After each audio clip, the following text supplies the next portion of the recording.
Waziri wa mambo ya nje wa Irani Abbas Araghchi anasafiri kwenda Beijing nchini China kwa ajili ya mazungumzo, ikiwa ni ziara ya kwanza ya mwanadiplomasia huyo nchini China tangu mashambulizi ya Marekani na Israeli yasababishe mtikisiko mkubwa zaidi wa usambazaji wa mafuta duniani katika historia. Araghchi anasafiri siku ya leo Jumanne na atafanya mazungumzo na mwenzake wa China Wang Yi.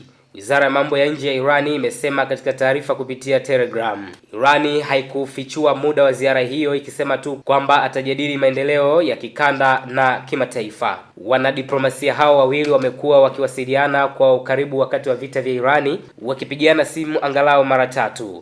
Beijing imesisitiza haja ya kusitisha mapigano mara moja, huku ikiziomba nchi kuheshimu mamlaka ya kila mmoja. Ziara ya Araghchi nchini China inakuja wakati ambapo Rais wa Marekani Donald Trump akijiandaa kufanya safari ya kwanza ya Rais wa Marekani nchini China katika takribani muongo mmoja wiki ijayo. Siku ya Jumatatu, kiongozi huyo wa chama cha Republican alisema anatarajia kukutana na Xi Jinping, Rais wa China, akionyesha kuwa mipango yake ya mkutano huo bado iko pale pale. Marekani imekuwa ikishinikiza China pamoja na mataifa mengine yanayotegemea uingizaji wa mafuta kusaidia kufungua mlango bahari wa Hormuz, Strait of Hormuz, wito ambao Beijing na washirika wa Marekani wameuepuka. Waziri wa fedha wa Marekani Scott Bessent pia alihimiza China kujiunga na operesheni ya Marekani ya kusindikiza meli kupitia mlango bahari huo. Hebu tuwaone wakichukua hatua za kidiplomasia na kuwafanya Wairani wafungue mlango bahari huo, Bessent alisema kupitia kituo cha Fox News. China hununua karibu mafuta yote yanayouzwa nje ya Irani, na uwezo wake wa kudumisha uhusiano mkubwa na Teherani, mataifa ya Ghuba, na Trump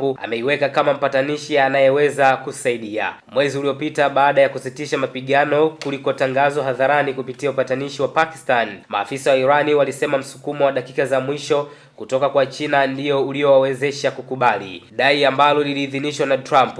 Vyombo vya habari vya serikali ya China vilipinga madai hayo. Mzozo wa wiki 9 katika Mashariki ya Kati umeziba mtiririko wa nishati kupitia mlango bahari wa Hormuz na kuyaacha mataifa yanayoingiza mafuta ghafi kama China yakihangaika kuzuia uhaba wa ndani. Jitihada za Marekani za kuongeza shinikizo kwa Teherani ili kumaliza vita vimesababisha vikwazo kwa kampuni za kusafirishia mafuta nchini China zinazochakata mafuta ya Irani. Katika kitendo kisicho cha kifani cha ukaidi kinachojaribu mfumo wa vikwazo vya Marekani, China sasa imeziamuru kampuni zake kutotii vikwazo vya Marekani dhidi ya kampuni binafsi za kusafisha mafuta zinazojihusisha na biashara ya mafuta ya Irani. Hadi sasa China haijathibitisha tarehe za mkutano kati ya Xi Jinping na Trump, kama ilivyo desturi huko Beijing, ambapo maelezo ya ratiba ya Rais Xi Jinping huwekwa siri hadi siku chache kabla ya tukio hilo.